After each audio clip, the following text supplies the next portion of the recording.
सावन मास की बरसात का वर्णन करते हुए लोक रचनाकार यह कह रहा है कि मन भवन सावन का आगमन हो गया है और रिमझिम बरसात घिर घिर बारिश बदरा आवे ना। जिस तरह से मराठी में एक गीत आप लोगों ने सुना हुआ है, श्रावण मासी हर्ष मानसी हिरवळ दाटे चोहीकडे, क्षणात येती सरसर शिरवे क्षणात फिरुनी ऊन पड़े। अर्थात सावन मास का आगमन हो गया है, रिमझिम बारिश हो रही है, धूप और बरसात का यह खेल शुरू हो रहा है।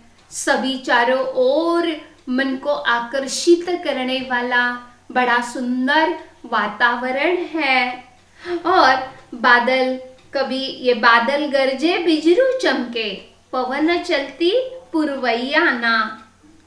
और बादल गरज रहे हैं, बिजली आकाश में चमक रही है। बादल कभी गरजते हैं तो केवल गरज कर निकल जाते हैं। पूरब दिशा की ओर से बहने वाली ठंडी हवा के झोंके भी बीच बीच में लग रहे हैं, पवन चलती पुरवैया ना। और इसी तरह से मन भावन सावन का आगमन हो गया है। वर्षा ऋतु का यह महीना है। इसी ऋतु को पावस ऋतु भी कहा जाता है। सावन का महीना पवन करे शोर रे, जियारा रग झूमे ऐसा जैसे बनवा नाचे मोर रे। जियरा, जियरा मतलब जियरा का अर्थ है कि हमारा मन, अंतर्मन कैसे आनंदित हो जाता है। इसी रिमझिम रिमझिम मेहा बरसे, मेहा मतलब बादल, मेघ, रिमझिम रिमझिम मेघ बरसते रहते हैं और ऐसी ये रिमझिम बरसात ऐसे लगती है कि धरती को धीरे धीरे नहला रही है। धरती भी हरी भरी धरती नई नवेली दुल्हन की तरह सजी धजी धरती को नहलाने का काम सावन मास की यह रिमझिम बरसात करती रहती है।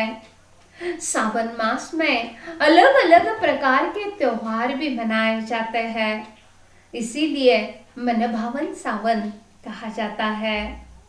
रक्षाबंधन, नागपंचमी, श्री कृष्ण जन्माष्टमी, नारली पूर्णिमा जैसे पर्व सावन मास में ही मनाए जाते हैं। और बलि राजा भी इस बुआई हो जाती है।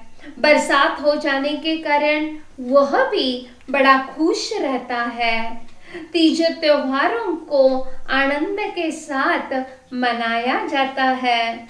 नारियां भी बड़ी सजी धजी नागपंचमी के अवसर पर, रक्षाबंधन के पर्व पर यह सजी धजी इस सावन मास का स्वागत करती रहती है।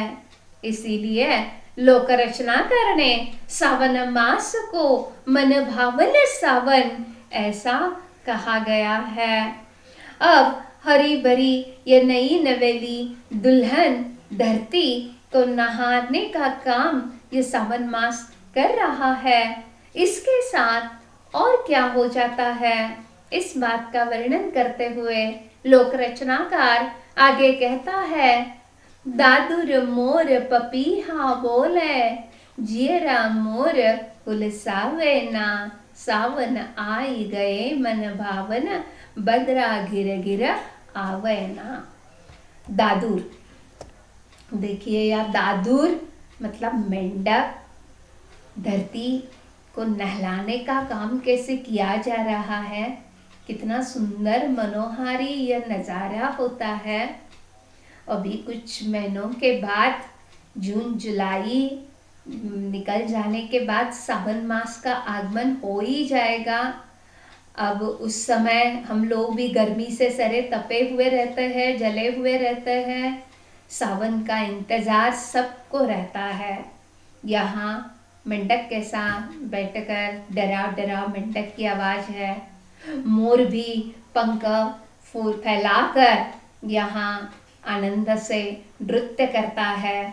धरती कैसी सुंदर नई नवेली दुल्हन की तरह हरिया भरा भरा घूंघट ओढ़कर सजी धजी बैठी हुई है। कितना सुंदर नजारा आप लोगों को लग रहा है। देख लीजिए अपनी कल्पना की आंखों से, और प्रत्यक्ष सावन मास में भी इस बात का अनुभव ले लीजिए। इसी सावन माह में पपीहे की कुहू कुहू की आवाज भी आ जाती है। मोर की केका भी सुनने के लिए मिल जाती है, और सारे वातावरण में बड़ा खुशहाली का वातावरण रहता है।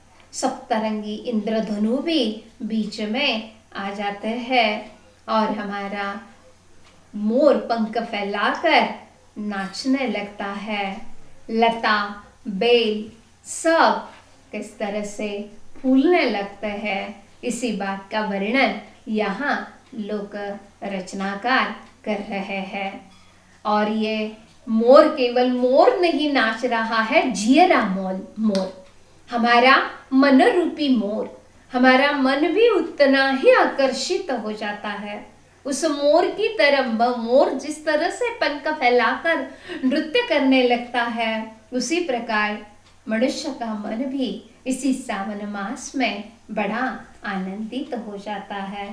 जगमग जगमग जुगनू डोले, सबके जियरा लुभावे ना।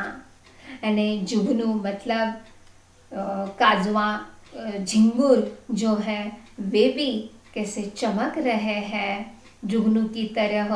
यानी सुबह उठने के बाद ओसकंड रहते हैं, पूरी तरह से घास पर बैठे हुए मोती की तरह वे भी चमक उठते हैं, जुगनू की तरह वे चमक उठ रहे हैं। लता बेल सब फूलने लगी है। जाई जुई चंपा चमेली मोगरा सभी फूलों में बहार आ जाती है। पेड़ की डाल डाल महक गई है। महकी महकी डरिया डरिया ना, ऐसा कह रहे हैं लोक रचनाकार। फूलों की डाली डाली महक रही है। उमगी भरे सरिता सर उमड़े, हमरो जियरा सर सेना। नदी तालाब उमड़कर बहने लगते हैं। चारों तरफ पानी पानी हमें दिखाई देता है। ग्रीष्म ऋतु में जो नदियाँ खाली पड़ी रहती है, उन्हीं नदियों में कैसा पानी आ जाता है। तालाब भी कैसे भर जाते हैं और बहने लगते हैं। बच्चों से लेकर बड़े बूढ़ों तक इस माहौल से कैसे आनंदित हो जाते हैं, इस बात का वर्णन लोक रचनाकार यहाँ कर रहा है।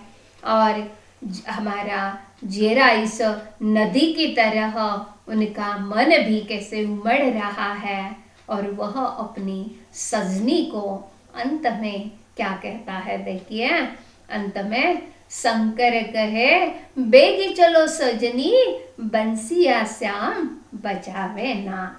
शंकर मतलब यह लोक रचनाकार ने अपना नाम लिया है शंकर, और शाम की बांसुरी के सुर सुनाई देने लगे हैं। सावन मास में ही अष्टमी को कृष्ण अष्टमी रहती है। दूसरे दिन दही हंडी का महोत्सव होता है।